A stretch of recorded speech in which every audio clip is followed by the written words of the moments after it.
Bismillahirrahmanirrahim. Assalamualaikum warahmatullahi wabarakatuh. Perkenalkan, saya Aulina Marisa dari Program Studi Pendidikan Bahasa dan Sastra Indonesia, jurusan Bahasa dan Sastra Indonesia, Fakultas Bahasa dan Sastra Universitas Negeri Makassar. Pada kesempatan kali ini, saya akan menjelaskan mengenai materi grafemik dalam bahasa Indonesia. Video ini saya buat atas dasar pemberian tugas mata kuliah fonologi di perkuliahan saya. Baik, langsung saja kita masuk ke pembahasan mengenai grafemik dalam grafem, dan fonem bahasa Indonesia, fonem, alofon, dan juga ejaan. Pembahasan pertama kita terlebih dahulu harus mengetahui apa sih grafemik itu.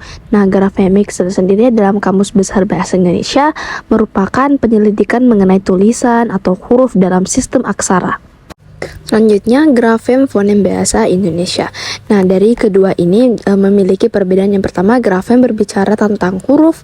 Dalam ilmu bahasa, grafem itu ditulis di antara dua kurung seperti pada gambar yang bisa kalian lihat semuanya. Nah, kalau fonem adalah bunyi bahasa yang berbeda atau mirip kedengarannya. Dalam ilmu bahasa, fonem itu ditulis di antara dua garis miring. Jadi, grafem itu berbicara tentang huruf, sedangkan fonem berbicara tentang bunyi. Seringkali representasi tertulis kedua konsep ini sama. Misalnya, untuk menyatakan benda yang dipakai untuk duduk yang bernama kursi. Kita menulis kata kursi yang terdiri dari grafem K, U, R, S, dan I. Dan mengucapkannya pun kursi dari segi grafem ada 5 satuan. Dan dari segi fonem juga ada 5 satuan. Nah, akan tetapi hubungan satu lawan satu seperti itu tidak selalu kita temukan. Contohnya pada kata ladang mempunyai 6 grafem, yakni L, A, D, A, N, dan G.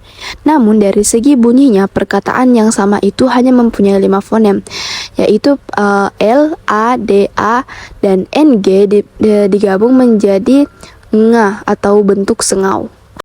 Kita masuk pada pembahasan fonem. Dari fonem tersendiri adalah bunyi terkecil yang dapat membedakan arti, sedangkan huruf adalah lambang bunyi atau lambang fonem. Contohnya, kata jahit dan jahat. Yang membedakan dari kata tersebut yakni bunyi I yang dilambangkan huruf I dan bunyi A yang dilambangkan sebagai huruf A. Jadi dapat disimpulkan fonem itu bukan huruf, tetapi fonem adalah bunyi dari huruf dan huruf adalah lambang dari bunyi. Kita masuk ke pembahasan alofon. Jadi alofon itu variasi suatu fonem yang tidak membedakan arti dinamakan alofon. Alofon dituliskan di antara dua kurung siku. Kalau ep yang lepas kita tandai dengan ep saja, sedangkan ep yang tak lepas kita tandai dengan ep dengan tanda seperti pada gambar.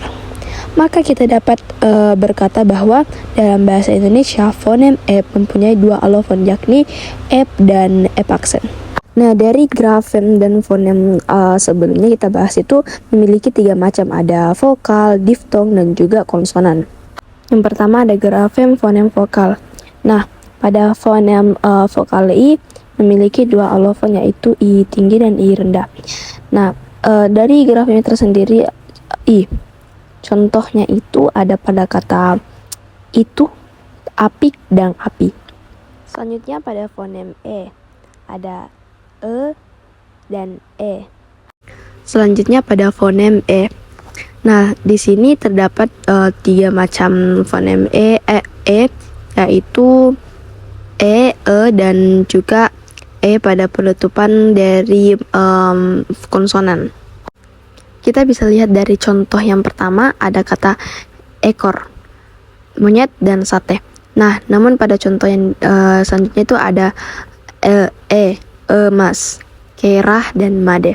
Nah, dari penyebutan dari 2 contoh ini jelas berbeda dari pembentukan dari E dan E.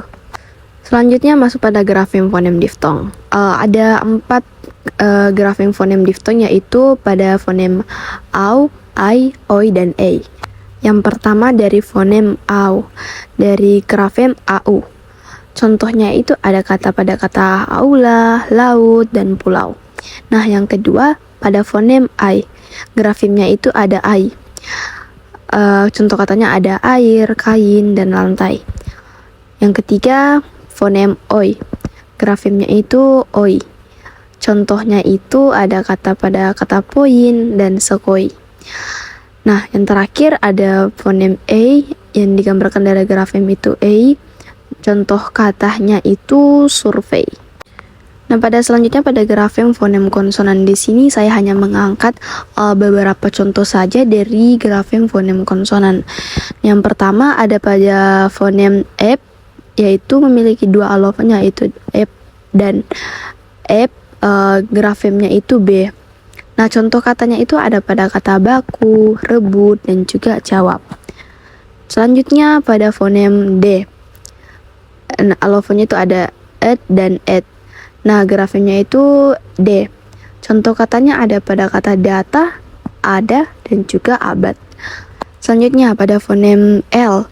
Alofon L. Grafemnya L dan contoh realisasi katanya adalah lari, malam, dan juga kapal. Selanjutnya pada fonem S. Alofon S. Grafem S dan contoh realisasinya adalah pada kata sakit, asap, dan juga balas. Nah, yang terakhir ada fonem H. Nah, alofonnya itu ada H, grafem H. Pada contoh realisasinya itu ada hakim, bahu, dan juga basah. Itu tadi dari contoh grafem fonem vokal, difton, dan juga konsonan.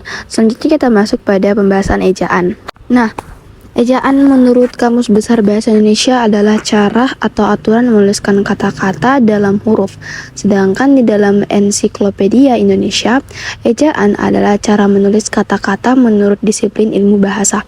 Ejaan pada dasarnya adalah aturan melambangkan bunyi bahasa menjadi huruf, kata, ataupun kalimat. Nah, itulah tadi pembahasan dari saya. Dapat kita ketahui mengenai grafemik dalam grafem fonem bahasa Indonesia, fonem, dan juga pada bunyi-bunyi grafem fonem itu ada 3, yaitu vokal, diftong, dan juga ada konsonan. Kita juga dapat mempelajari mengenai alofon dan juga ejaan. Mohon maaf jika banyak kesalahan kata dalam pemaparan materi saya. Saya Aulina Marisa pamit undur diri. Assalamualaikum warahmatullahi wabarakatuh.